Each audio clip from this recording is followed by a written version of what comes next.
네, 오늘은 시편 23편 말씀인데요. 선한 목자라는 제목으로 같이 함께 말씀을 나누겠습니다. 오늘 본문 말씀이 시편 23편은 우리가 너무나 잘 알고 있는 말씀이죠. 또 너무나 좋아하는 그런 말씀이기도 한데요.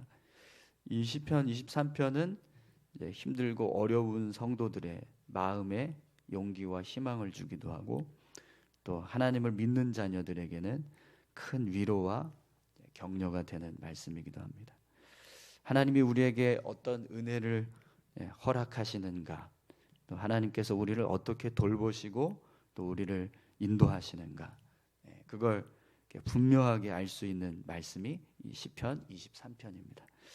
그래서 여러분 하나님 이 시편 23편은 하나님을 향한 최고의 찬송이 될 수도 있고 또 하나님을 향한 최고의 신앙의 고백이 될 수도 있습니다.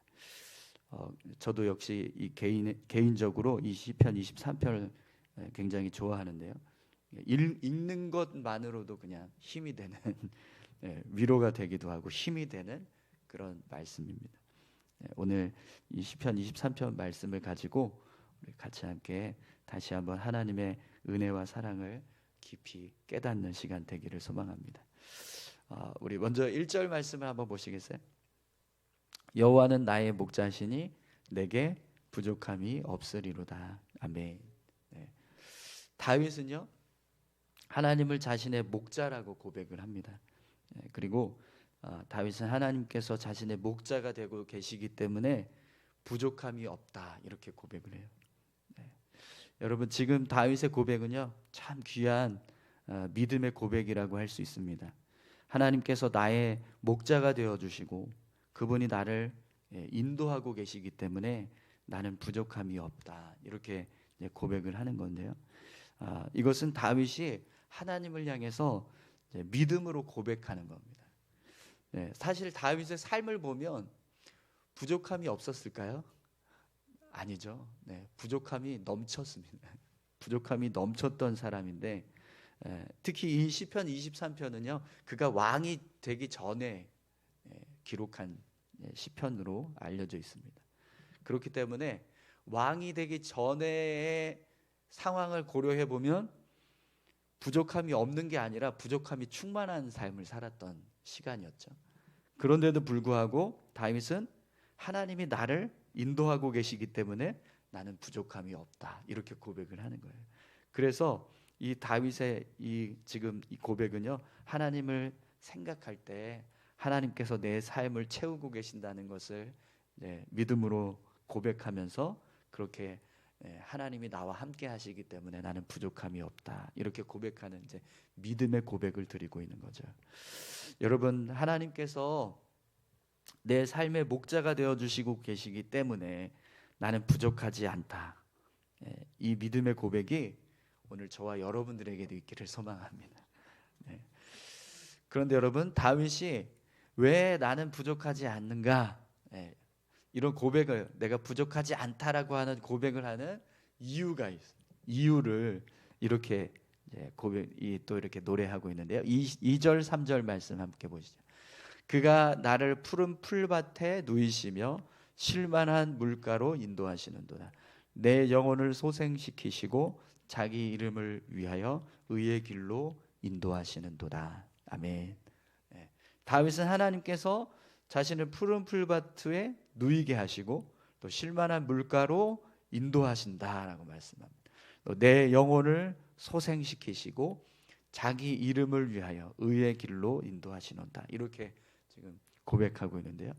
하나님께서 다윗에게 이 선한 목자가 되어 주시네요. 지금 다윗은 자기 자신을 마치 양으로 표현을 하는 거거든요. 양을 먹이기 위해서 양을 돌보는 목자가 양이 뜯어서 먹을 수 있는 풀밭을 찾아서 쉴 만한 그런 물가를 찾아서 그렇게 양들을 인도하는 거예요. 그래서 푸른 풀밭이 있는 그 풀밭에 누이게 하고 여기 가서 먹어라 이렇게 인도하고 또 여기 아주 이 쉴만한 물가라는 건 여러분 그 팔레스타인 지역이 사실은 다 광야고 막 그렇잖아요. 산지고 이스라엘 지형을 보면 다 산지예요. 광야 주변에 광야가 있고 그러다 보니까 이제 오아시스라든지 아니면 그러니까 물이 있는 지역에만 나무가 자라거나 이제 수풀이 우거져 있거나 그런 상황이 되거든요. 그렇기 때문에 이제 광야에서도 풀을 찾아서 물이 있는 곳을 찾아서 가면 이제 그곳이 이제 쉴 만한 물가가 되고 이제 어떤 풀을 뜯어 먹을 수 있는 이제 안식처가 되는 그런 상황이 벌어지는 겁니다. 근데 하나님께서 다윗을 마치 그렇게 목동이 양을 이제 풀을 뜯어 먹을 수 있는 풀밭으로 인도하고 있고 또 그늘이 되고 물이 있는 그런 쉴만한 어떤 그런 안식처가 될 수 있는 곳을 향해서 그들을 인도해 가시는 그 양들을 인도해 가는 것처럼 그렇게 하나님이 자신을 인도해 가신다라는 거죠. 내 영혼을 소생시키시고 내 의의 길, 자기의 이름을 위해서 의의 길로 인도하신다라고 고백하는 것도 그 쉴만한 물가에 있을 때 내가 쉼을 얻고 또 풀을 뜯어 먹고 물을 마시면서 육신도 회복되고 영혼도 안식을 찾는 거죠. 그렇게 하나님께서 우리를 좋은 길로 인도해 가신다는 거예요. 그것도 자기 이름을 위해서 다윗은 하나님께서 의의 길로 인도하신다라고 말씀합니다. 이게 무슨 의미냐면 하나님께서 하나님 되신다는 것을 드러내기 위해서 그래서 하나님의 백성들을 선한 길로 인도해 가신다는 거죠. 그래서 하나님의 백성들이 살아가는 삶의 모습을 보면 하나님이 선하신 분이구나라는 걸 알 수 있게 그렇게 이제 인도해 가신다는 거예요. 그러니까 여러분 하나님은요 하나님의 이름을 걸고 하나님의 백성들을 선한 길로 인도해 가고 계시는 줄 믿습니다. 그러니까 얼마나 그 하나님과 함께하는 이 양들 선하신 목자 되시는 그 하나님과 함께하고 있는 양들은 얼마나 기쁘겠어요. 얼마나 좋겠습니까?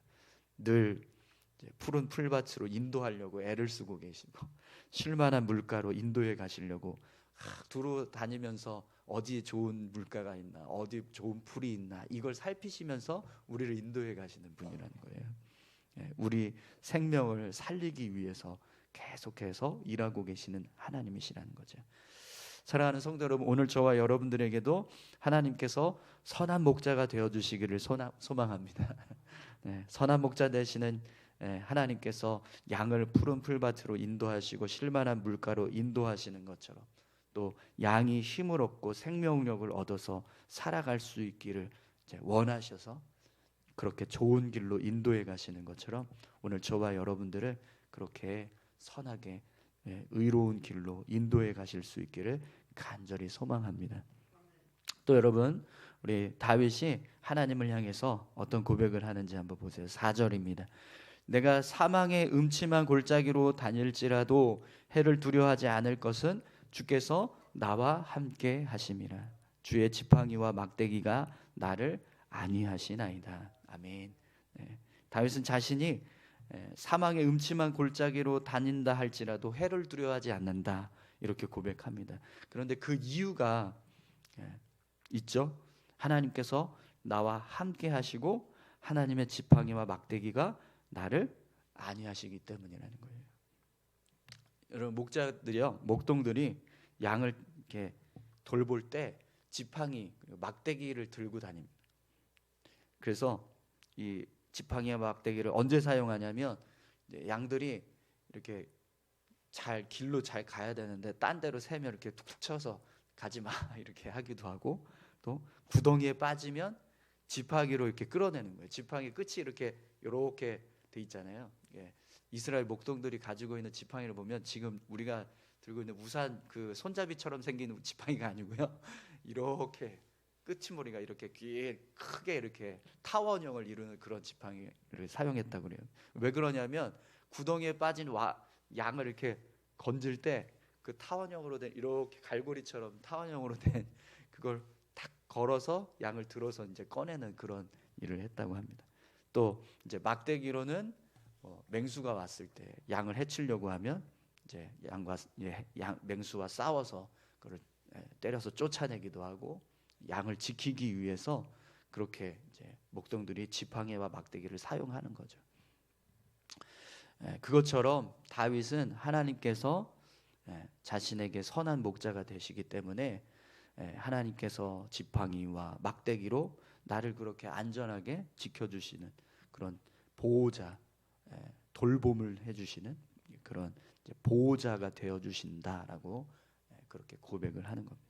그러니까 사망의 음침한 골짜기로 다닌다 할지라도 해를 두려워하지 않게 되겠죠. 목자가 나를 지키기 위해서 막대기와 지팡이를 들고 계속 돌보고 있는 거예요. 어떤 상황이 왔을 때 구덩이에 빠지면 건져주고, 또 맹수가 왔을 때 그 맹수를 쫓아내기 위해서 맞서 싸워주고, 또 내가 잘못된 길로 가려고 하면 툭툭 쳐서 안전한 길로 갈 수 있도록 인도해주고. 그러니까 양은요, 선한 목자와 함께 있으면 가장 안전한 거예요. 그죠? 오늘 저와 여러분들이 하나님께서 우리의 선한 목자가 되어주셔서 우리를 지키시고 돌보시는 그런 귀한 은혜가 우리 삶 가운데 있기를 소망합니다. 여러분, 선한 목자 되시는 하나님과 함께 할 때 우리 삶이 가장 안전한 줄 믿습니다. 하나님께서 우리와 함께 해주실 때 우리의 삶이요 가장 든든하게 세워져 가게 될 줄 믿습니다. 하나님보다 더 강력한 보호자가 어디 있을까요? 이 세상을 창조하신 만물의 주가 되시는 하나님, 그 하나님께서 우리를 인도하시는 인도자가 되신다면 두려워할 일이 없겠죠. 예수님께서 제자들과 같이 배를 타고 가시는데 풍랑이 일어났잖아요. 근데 예수님은 주무시고 계셨어요. 제자들은 다 막 난리가 나서 이제 우리가 죽겠구나 막 이러면서 예수님을 막 깨웁니다. 도대체 이 상황에서 잠이 오십니까? 막 이러면서 빨리 깨우는 거죠. 그랬더니 너희들은 왜 이렇게 믿음이 없니? 이렇게 말씀하시고, 너희들 내가 누군지 아니?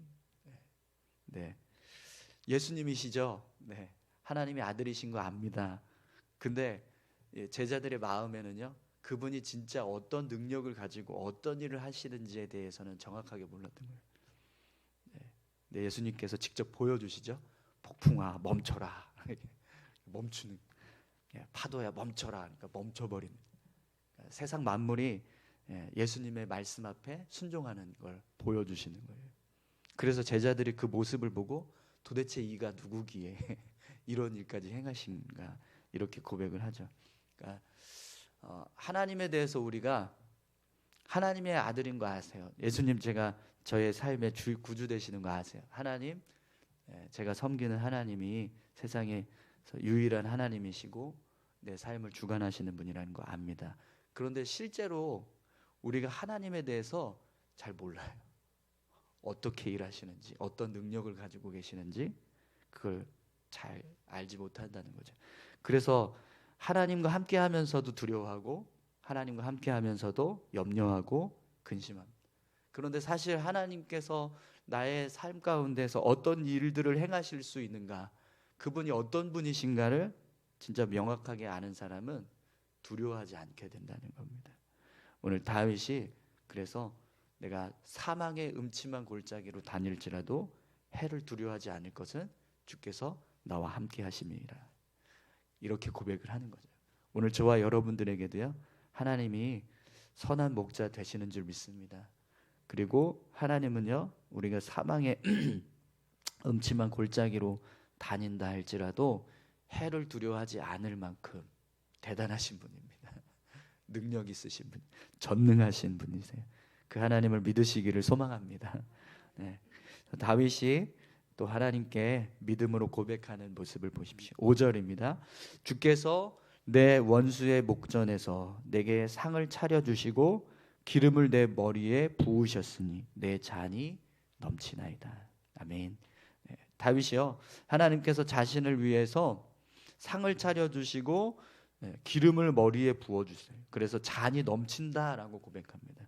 근데 이 잔이 넘친다라는 건 완전히 그냥 풍성한 그런 어떤 은혜의 모습을 지금 표현하는 거잖아요. 근데 왜 잔이 넘친다라고 그렇게 고백하냐면 원수의 목전에서 지금 이런 일을 하고 계시기 때문에. 예. 여러분, 나를 미워하고 대적하는 사람들 앞에서 내가 하나님이 상을 차려주셔서 야 이거 먹어라 이렇게 하시는 거예요. 여러분, 이렇게 평소에 감정이 좀 별로 안 좋고 좀 이렇게 볼 때마다 기분 나빠하시는 분이 땅을 사면 어때요? 배 아프죠? 네.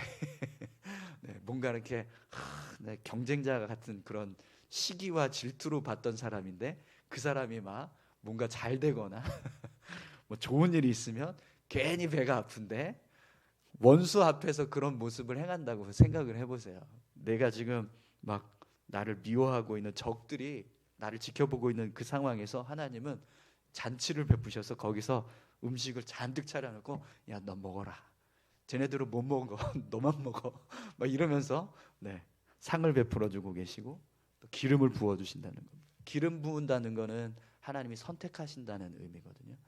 하나님께서 다윗을 따로 선택하셨. 내가 너를 선택했다. 네, 너는 하나님의 나의 자녀다. 이걸 이제 분명하게 보여주시는 거거든요.